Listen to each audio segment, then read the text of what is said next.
cousin. Fighting. Yeah, not really my style. I'm more of a master the art of sandwich layering kind of guy. Stitch is back! Hey everyone, so somehow I ended up completely obsessed with the live-action Lilo and Stitch movie. Like, I'm actually gonna go see it again. Oh my goodness. And yeah, I don't do that for any remake. But here's the thing about Stitch, man. The vibes of that movie were just immaculate, and okay, I know I normally hate this phrase, but I kinda want them to turn this into a full-on cinematic universe. Yes, the Stitch cinematic universe. I know, I hate myself a little bit for saying it, but also, it works. I think Stitch is that guy. And if Disney's smart, they're already cooking up Lilo and Stitch 2. In fact, I've already started overthinking who I want to show up in the sequel. And in my last video, I asked you to pick one experiment you would most want to see in Lilo and Stitch 2, and you lot delivered. The comments were wild, so now it's only fair I give you my list that I've been thinking about. And of course, the first one has to be Angel. If you saw my last video, you know I lost it when she showed up on screen in the first movie. My jaw was on the floor. And honestly, I completely forgot she was in the animated series. I thought the pink Stitch was just some kind of knockoff merch made to appeal to kids. Oh, God.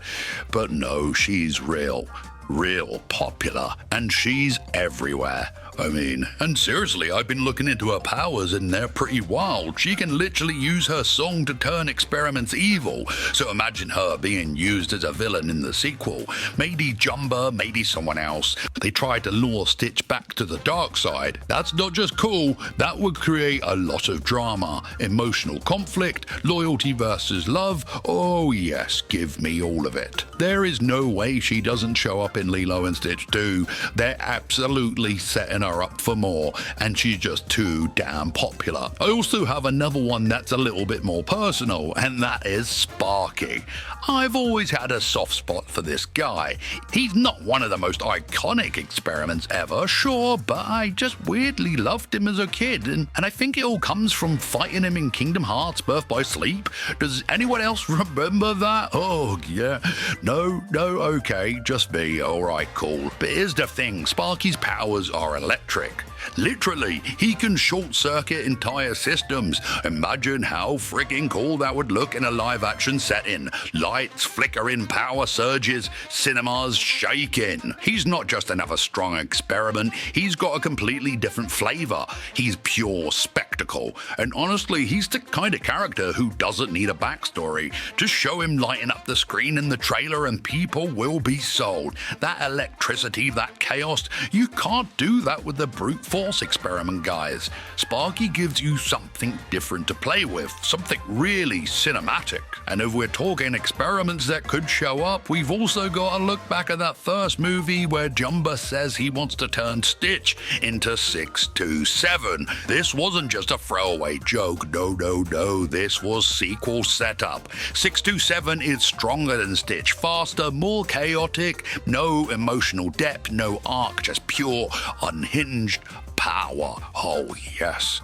He's the final boss version of Stitch. No, I don't want nuance. I just want fight scenes where he absolutely wrecks our blue boy, and I want it to hurt. Oh, can I say that? Oh, dude. 627 will be the perfect way to test Stitch's growth and give us that cinematic third act showdown. I think there's a pretty good chance he ends up being the one Disney go with, but hey, that's just me. And of course, at the top of my list, and there was only ever one option, the best experiment of them all, the strongest, the most powerful, the most beloved, the king of the sandwich, Reuben 625, my lazy, glorious favorite. He's literally just as powerful as Stitch, but he just doesn't care. He wants a sandwich and a nap, and honestly, that's just me. That's the most relatable thing I've ever seen in my life, and I just love the idea of him being in the movies and just being around, cracking jokes,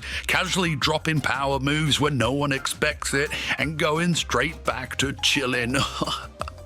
He would bring a whole new tone to the sequel, comedy charm, and that chaotic, neutral energy that we need. Put him in the background just eating a sandwich during a big fight scene, and I will give this movie 5 stars on the spot. So yeah, I think those are the experiments I most want to see, and I asked you guys last time, and you gave me some absolutely banging picks, but I still want to hear more. If you've got any unusual ideas or experiments you want to steer me to look into more, and then maybe we can make more videos like this and really start thinking about what direction the sequel should go in. I think that'll be a lot of fun. Oh yes, and of course, if you're not subscribed, as some of you will already know, I'm on the road to 100,000 subscribers. Oh, it's so exciting. So please do subscribe, especially if you enjoyed Lilo and Stitch as much as me.